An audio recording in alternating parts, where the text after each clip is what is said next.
I didn't sleep. I sat on the edge of my sleeping mat, staring at the beads on my doorstep. My chest was tight, my hands clenched into fists.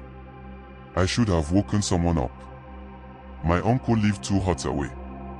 The village elder's house was not far. But something told me not to move, not to step outside, not to touch the beads. They sat there, waiting. Round, carved with strange patterns, big enough to fit around a thick neck. The moonlight made them look smooth, polished. But I knew better. They weren't normal. I tried to tell myself 1,000 things. Maybe it was a prank. Maybe I had imagined a shadow. Maybe the drums were coming from somewhere far, far away. But the silence outside was too deep, too unnatural. I pulled my blanket tighter around my shoulders, listening to my own breathing. Then I heard it. A whisper. Not from outside. From the beats. A low, dry voice, like wind through dead leaves. Not in a language I knew, but I understood what it meant. Come. I scrambled backward, hitting the wall. My heartbeat was too fast, too loud. The whispering stopped. The night stayed silent. I didn't move. I didn't blink. I waited. And after what felt like hours, the first rooster crowed. The sun was rising. And the beads were gone.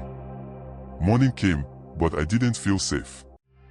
The village woke up as usual, roosters crowing, women fetching water, the smell of porridge cooking over open fires. But something felt wrong. I stepped outside my hut, my legs still weak from the night before. My skin felt stretched too tight over my bones. The beads were gone. I stood there for a long time, staring at the empty doorstep. I knew what I saw. I knew they were there. But now, there was nothing. Just dust. No. Not just dust. Footprints. Bare feet. Large. Too large for any normal person. They started from my doorstep, but they didn't lead away. They just stopped. Vanished, like whoever left them had disappeared into thin air. I felt cold, despite the morning heat. I swallowed hard and forced myself to move. I needed answers. I went straight to my uncle's house. He was sitting outside, sharpening a machete, a cup of tea steaming beside him. He looked up when he saw me. "You look like you fought a spirit last night," he said, half joking. I didn't laugh. I think I did. His face changed. "Serious now?" He set the machete down and gestured for me to sit. I told him everything. The drumming. The shadow. The beats. The whispering. The footprints that led nowhere. He listened without interrupting. When I finished, he sighed. "You should have woken me up," he said. I was scared, I admitted. I didn't want to step outside.